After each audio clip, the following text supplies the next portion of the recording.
Hayırlı kün muhterem televizor караучылар. Бүген чираттагы җомга көнендә сезнең белән туры эфирдә мин Миңназым Сәфәров булырмын. Әдәби мәдәни тормыштан мәхрүм булмаганнар белә. Быел безнең халык бик күп ир-яңа, күңелгә хуш килерлек әдәби әсәрләргә байды. Укырга яратучылар аларны Казан утлары журналыннан да, басылып өлгергән китаплардан да көтеп алды. Моңа билгеле Татарстан президенты каршында оештырылган татар телен һәм республикада яшәүче милләт вәкилләренең туган телләрен саклау һәм үстерү комиссиясе ярдәм белән оештырылган бәйге ярдәм итми калмады. Мондый бәйгеләр алга таба да булырмы? Булган очракта алар иҗат кешесен заказ белән генә язарга өйрәтмәсме? Кебек сорауларга ачыклык кертү өчен без бүген студиягә абруйлы республикабызның абруйлы кешесен чакырдык. Ркаил Рафаэль улы Зәйдуллин 1962 елның 23 январында Чуаш Республикасының Комсомол районы Шишкан авылында укытучы гаиләсендә туган. Урта мәктәпне тәмамлаганнан соң 1979 елда Казан университетының татар теле һәм әдәбияты бүлегенә укырга керә. Университеттан соң Татарстан яшьләре Яшь Ленинче газеталарында һәм Идел яшьләр журналында эшли. Шагыйрьнең 1988 елда басылган Күрәзә һәм 1993 елда чыккан Рус кышын озату исемле шигъри җыентыкларын әдәби тәнкыйть уңай каршылый. Шагыйрь иҗаты 20 гасырның соңгы 10 еллыгында җәмгыять кичергән кискен үзгәреш шартларында барлыкка килгән хөр уй-фикер яңарышының татар поэзиясендәге уңышлы чагылышы итеп бәяләнә. Шагыйрь иҗаты 20 гасырның соңгы 10 еллыгында җәмгыять кичергән кискен үзгәреш шартларында барлыкка килгән хөр уй-фикер яңарышының татар поэзиясендәге уңышлы чагылышы итеп бәяләнә. Ркаил Зайдулла проза, драматургия, әдәби тәнкыйть һәм публицистика жанрларында сәләтен күрсәткән әдип. Аның аерым әсәрләре инглиз, төрек, үзбәк, рус һәм чуаш телләренә тәрҗемә ителгән. Габдулла Тукай исемендәге дәүләт премиясе лауреаты, Татар ПЕН үзәге әгъзасы, Татарстанның халык язучысы, Дәүләт советы депутаты, Татарстан язучылар берлеге рәисе. Hayırlı kün Rkаил әфәнде. Hayırlı kün, җомга көне мөбарәк булсын. Амин, шулай булсын. Менә әйткәнебезчә, бүген бәйгедә җиңеп чыккан әсәрләрен тотып, укып караганнан соң, хөкүмәт расходлары тик краннан гына булмаган икән дигән нәтиҗәгә килдек. Фақат вакытында хәтерләсәгез, Марат Әхмәтов комиссиясе миллионнар өләшә дип сөрән салучылар да табылды. Күпсен өдерми инде ул теге укучының игътибарын җәлеп итү өчен булгандырмы? Ә менә үзегез халык шагыйре буларак, депутат буларак, Язучылар союзы берлеге буларак бу бәйгенең нәтиҗәләреннән канәгатьме? Ул бит инде 21 ел дәвамында ул конкурс дәвам итте. 22 ел башында февральдә без туган телләр көненә туры китереп җиңүчеләрне котладык, билгеләдек, игълан иттек. Әлбәттә мин канәгать, әгәр дә мин канәгать булмасам, һәм бүтән безнең менә бу конкурсны оештыручылар, шул Марат Әхмәтов, Айрат Зарипов һәм башкалар, һәм президент үзе әлбәттә бу конкурсны дәвам итәргә карар кылынмас иде. Менә без 1 октябрьдән яңадан шушы күләмдә, шул кемнәрнеңдер өчен пошыгар шул миллионнар күләмдә. Шулай өләшенәчәк, диме? Өләшенәчәк, Алла бирсә, җиңүчеләргә. Ничек канәгать булмаска? Менә прозаны гына алыйк. Прозага әйтмәле гомумән мең ярым әсәр килде ул конкурска. Анда кайдан гына язмадылар. Профессиональ язучылар гына түгел. Бу җиңүчеләргә түгел бит әле, гомумән катнашучылар. 15 роман. Ул бит инде безнең татар әдәбиятының потенциалын, аның кудрәтен күрсәтә торган саннар бу. Һәм роман инде ул бит теге гадигенә утырдыңда бер кичтә яздың түгел. Аның башта материалын тупларга, аннан соң язарга кирәк. Материалын туплау тагын да күбрәк вакытны сарыф итүне таләп итә. Шуңа күрә менә роман жанрында беренче урын Зөлфәт Хәким, икенче урын Фирдүс Гыймаддинов Үзбәк хан романы белән, өченче урын Равил Сабыр фәхрен үтеп ташладылар, менә шунда сәйгән исем. Буларның менә Зөлфәт Хәкимнең ул әсәре русчага да тәрҗемә ителде, тиздән ул рус телендә дә басылып чыгачак. Казан утларында дөнья күрде инде, әле китап буларак Татарстанда татар телендә чыкмады. Şulay Firdevsi'nin eseri de Rusça'ya tercüme ettiler. Ravi Sabur'nunki tercüme edildi. Pastorочник deb aytamiz endi biz. Pastorочник mine yolga yol tercüme ettirdik biz onu. Hazır Moskva tercümesine belirleyeceğiz. Edebi tercüme ettirge. Hem Moskvada basılıpçılarda ala birse biz ultrada seyleştik. Anda Moskvadagi tercümeçiler Moskvaning nashriyati bilan Edebi institutining nashriyati var anda. Hem umuman poeziya meselesinde Liliya Gıbadullina elbette bizden talantlı yaş şair edip yırtaydık. Ol indi hazır yaşın yaş ol. Lakin ana mene Ölgürgen diye dört bu bit şiirde iki nominatsiya. Poema hem üsmürler için povest beyan ne indi. Birinci orun aldı. Bu indi demek ol bizning en usta yazıcılarının birisi, en tecrübeli yazıcıların birisi diyeceksin de ola. Hem bu elbette bir zor şartlık.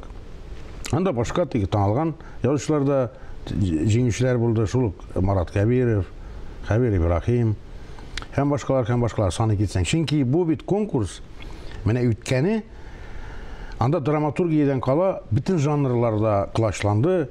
Her birisine urun, her nominasyaya hatta bağlar şiirlerine de hikayelerge, beyenlerge, poemalarga, şiirlerge hem roman.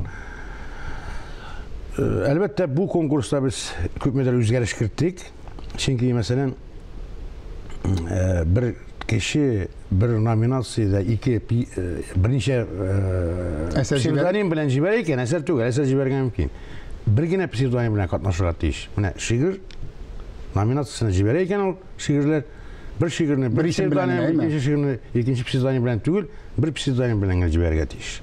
Çünkü mesela bir usta şair Liliya Gıbadullina şulay bulur. Birinci, ikinci sorun aldı. Şuna göre biz indi mesela alayken birinci sorun, ikinci sorun indi bütün kişi alarga tüyüş. Çünkü anda birinci sorun algan için de olayım mı bu şartta? Çünkü o bir gadil bulmayıdır deyip uyladık indi biz. Anlasın, bunda dramaturgiya kirmeyi, niçin kirmeyi drama eserleri?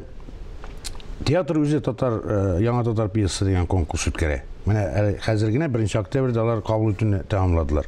Şuna göre indi biz bir-birimizin kavatlamasıqa deyip drama eserlerini kitmedik. Lakin bu yılgı konkursta edebi tenkit makalesi hem resenziyalar yana bir nominasiya bulup kirdi. Bunlar da aksiyaları bitindi bizde değil mi? Bizde olar mene nişiktir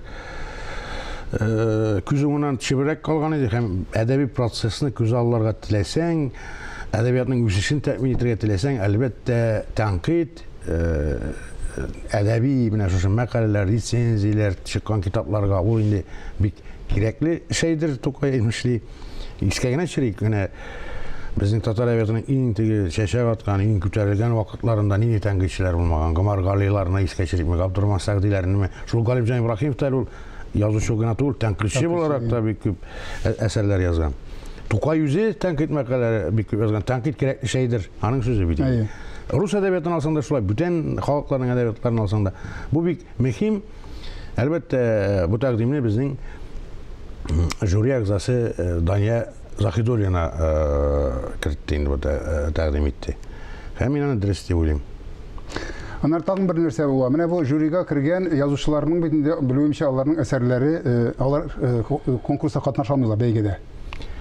Mene eliki konkursa katnaşıcılarını biz elbette kabul etmiyoruz. Anda bitinde bizim jürinin tip sastavı kalır diye olayım ben. Elbette yana kişiler de alırız. Benim de jüri reisi olarak andık hukukayı. Hem biz hatırlıyoruz bir tane nindi eserler kelgen. Şuna göre bir eserini yıllar boyu yırtığını minanı gerek deyip sanayım. Şimdi sonunda yazmış olgan iken elbette her konkurs, her yarış ol tulusunca 100% objektif bulamıyor. Subjektiflik bunda bir katnaşa elbette. Niçin? Çünkü her kimin yüz cevabı bit. Sana bir eser şey, mina bir eser şey.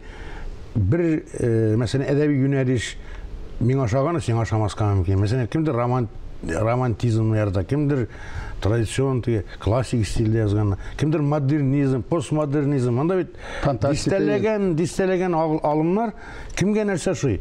Шуңа күрә уртак бер фикергә килү, әлбәттә, менә бу конкурсны йомгаклаганда да бик кыен булды, бик зур бәхәсләр белән ким бу әсәрне менә күтәреп бәя бирде инде, кимдир бу әсәрне, ләкин мин инде бик объектив булырга тырышып, арбитр bir ortak fikirge kile aldık biz.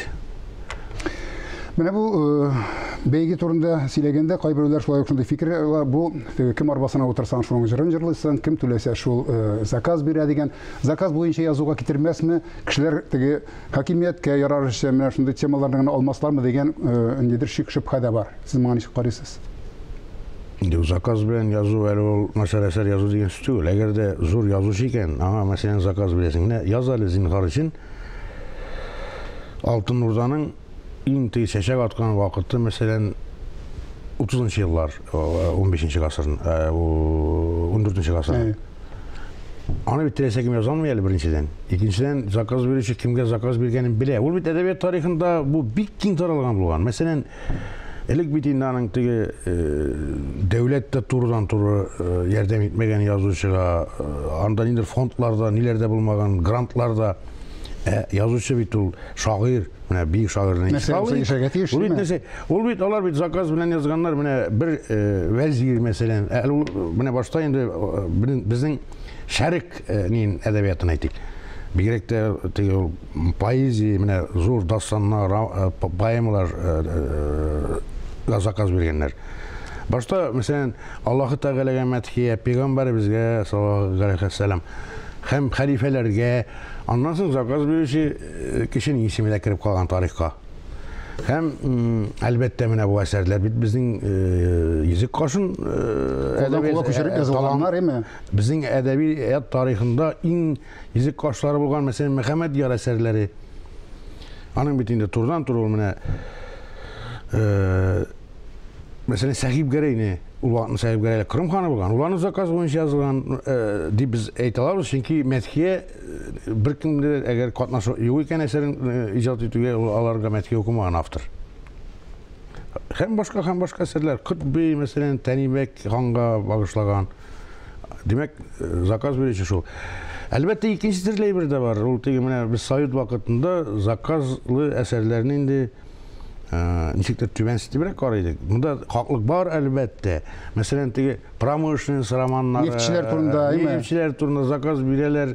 Анда бит инде автор җәйлеп тә китә алмый, конфликт, мәсәлән, колхоз турында яза икән, председатель белән парторг арасында конфликт булган икән, райком секретаре турында син яза алмыйсың. Идең ул вакытта. Мәсәлән, завод, промышленность турында яза икән, инде цех начальнигы һәм мастер арасында конфликтлар, фәләннәр. Ул әлбәттә әдәби әсәрләр түгел, алар һәр кыйлып калды. Шуңа күрә монда без бит аннан соң заказ дигәндә менә бу конкрет темага языгыз димибез. Безнең бер генә шарт бар. Матур әдәби телдә, татар телендә һәм дөньяда хәзерге дөнья әдәбиятында булган алымнарны куллануларын без телибез, заманча булсын һәм әлбәттә безнең халкыбызда, укучыларда milli үзаң уята торган әсәрләргә без әлбәттә өстенлек бирәчәкбез. Шуннан да бездә китаплар басылу буенча да без Идел буе төбәгендә әсәрләр, яңа әсәрләр буенча да без зарлаганбыз. Шуннан да башка республикаларда чагыштырганда күп, Аллага шөкер. Ләкин без Россиядә дә күп, без икенче урында урыслардан кала халык буларак. Ләкин менә бу тора-бара мәктәпләрдәге вазгыять үзгәрмәгән чиракта укучылар, менә шундый сыйфатлы укучыларыбыз һәм тора-бара язучыларыбыз да булыр микән дигән шик туа күңелдә үзеннән үзе. Шик бар, шик зур. Чыннан да шулай. Язучыга кадәр укучы булырга тиеш. Укучылар арасыннан чыга бит инде ул язучы. Шуңа күрә мәктәптә ике дәрес укытып, атнасына аның әдәбияты тулы күләмдә бит кирергә монда мөмкинлек тә юк. Бу кыенлыкны без әлбәттә хәзер үк кичерәбез.